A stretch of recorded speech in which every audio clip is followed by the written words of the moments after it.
কিভাবে মুকুল ধরছে। আর আমার কিন্তু অনেক কষ্ট করে তুলতে হয়। আর যে ছেলেটার থেকে আমি আর কি বাগানের কাজ করি বড় বড় আর কি, যেগুলো একটা বাসা, সে বাসার সামনে কিন্তু এই গাছগুলো আমি লাগাইছিলাম নতুন বাসা করতে। আবার ছাদে চলে এসে দেখেন আমি কি করি, ছাদে এসে যেহেতু আমার টব নাই আর কি, অনেক সময় থাকাও না। আর এখানে একটা আমার কাটিমন আম গাছ আছে, 2টা আম ধরে আছে। আর রাস্তার ধারে বড় একটা গাছ তুলে নেব, আম গাছ, কাটিমন আম গাছ, সেটাই সবার সাথে শেয়ার করব। আর কিভাবে আপু তুলে দেখেন। আসসালামু আলাইকুম, সবাই কেমন আছেন? আমি ভালো আছি আলহামদুলিল্লাহ।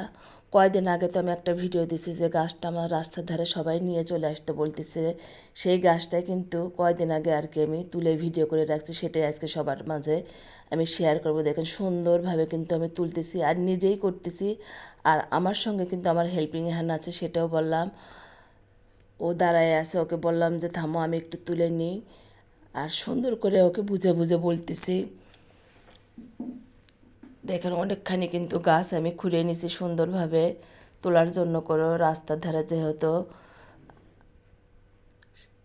অনেক সুন্দরভাবে কিন্তু করতে হবে যাতে শিকড় না কাটা পড়ে। বারবার দেখতেছি আর করতেছি আমি সুন্দরভাবে। সবাই তো বলতেছে ভাবি এখানে রেখেন না, ওই জন্যই রাখলাম না, গাছটা আমি তুলে নিলাম। কিন্তু সকালের দিকে যে কাজটা করছিলাম সেদিন যে করে রেখে এসে তারপরে আমি বিকেলে যেয়ে কিন্তু গাছটা তুলে নিয়ে আসছি, যেহেতু রাস্তার ধারে গাছটা থাকবে না। আর এই যে গাছটা সবার সাথে শেয়ার করলাম, এভাবে ছিল, দেখতেই পাচ্ছেন। যে ছেলেটা আমার বাগানে কাজ করে ও তো কথা শুনলো না, লাস্টে আর কি গাছটা আমি তুলে নিয়ে আসলাম। তুলতে কিন্তু অনেক কষ্ট হয়, গাছ তুলতে যেতে অনেক বড় একটা গাছ। আর 1 বছর আগে আমার গাছটা লাগানো, সেটাও বললাম সবার সাথে। এটা আমার আর একটা বাসা, সে বাসার সামনে কিন্তু এই গাছগুলো আমি লাগাইছিলাম নতুন বাসা করতে। আবার ছাদে চলে এসে দেখেন আমি কি করি, ছাদে এসে যেহেতু আমার টব নাই আর কি, অনেক সময় থাকাও না। আর এখানে একটা আমার কাটিমন আম গাছ আছে, 2টা আম ধরে আছে। আর সেখানে কিন্তু আমি নিজেই আবার শাবল দিয়ে খোঁড়াখুড়ি করতেছি, যেহেতু একটু গাছটা লাগাই দেবো, গর্ত করব। আমার হেল্পিংয়ে আমার সঙ্গে আছে, ও মাটিগুলো আমার তুলে দিবে।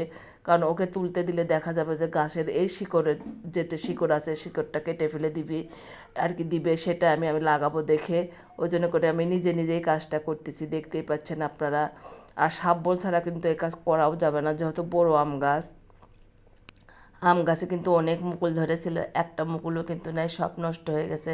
যেহেতু ওর ছোটোখাটো একটা অপারেশন করা হয়েছে, মানুষের ক্ষেত্রে কিন্তু ওরকম হয়, ও দুর্বল হয়ে গেছে, তবে সুস্থ হয়ে যাবে আশা রাখি। আর সেটা আপনাদের সাথে শেয়ার করছি। দেখেন পুরোপুরি সম্পূর্ণ আমার গাছের আর কি খুঁড়াটা শেষ, যেহেতু আমি ওই টবের মধ্যে গাছটা লাগাবো। আর যেহেতু এখন বর্ষাকাল, গাছটা হয়ে যাবে, হয়েও গেছে মোটামুটি। কারণ যেহেতু ভিডিওটা আমি ভয়েস আজকে দিচ্ছি কয়েকদিন আগেকার করা আর কি, ভিডিওটা সময় পাচ্ছিলাম না, অনেক সময় সময় পাই না। দেখেন আমার হেল্পিং হ্যান্ড দাঁড়াই আছে। আর এখানে গাছে 2টা আম আছে, 12 মাসে আম ধরে আছে সুন্দরভাবে, সেটা আপনাদের সাথে শেয়ার করলাম। আর দেখতেই পাচ্ছেন আপু কিন্তু নিজে নিজে করার চেষ্টা করতেছে, কারণ ওরা তো গাছ লাগায় না, হেল্পিং হ্যান্ডরা, ওরাও তো বুঝেও না। আবার কিন্তু আমি রাস্তায় চলে আসছি, দেখতেই পাচ্ছেন যে ওকে বললাম একটু গাছের গোড়াটা খুঁড়ো। দেখেন ও কিন্তু চতুর্থ সাইড থেকে গাছের মাটি ফেলে দিছে। ওটা আমি করলে কিন্তু কখনো করতাম না। প্রচণ্ড গরম, গরমে অস্থির হয়ে যাচ্ছি, ঘেমে যাচ্ছি, ভিজে যাচ্ছি। তারপর ওকে বলছি যে তুমি একটু করো, অথচ ওই ভুলটাই ও করলো।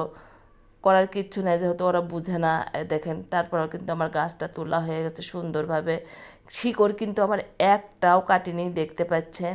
এটা এখন আমি আমার ছাদ বাগানে নিয়ে যাব, সুন্দরভাবে নিয়ে যেয়ে এখন লাগাই দেবো। চলে আসছি ছাদ বাগানে, আমার টিমগুলো দেখেন সুন্দরভাবে। আমার টিমদেরকে দেখালাম, এদের সঙ্গে করে কিন্তু আমি কাজ করছি। আবারও বলি যদি তোর ডাক শুনে কেউ না আসে রে, তবে একলা চলো রে। আমার বেলায় তো একই অবস্থা হলো। সুন্দর করে লাগাইছি, ওরা তো অনেক খুশি, যাক আপনার কাজটা করে দিতে পারছি, আপনি যে গাছটা তুলতে পারছেন, ওরা অনেক খুশি হলো। আমি গাছ লাগাই ফেলে দিছি সুন্দরভাবে, দেখতেই পাচ্ছেন। আর পাশাপাশি যে 2টে গাছ রাখলাম দেখতেই পাচ্ছেন। আমি তো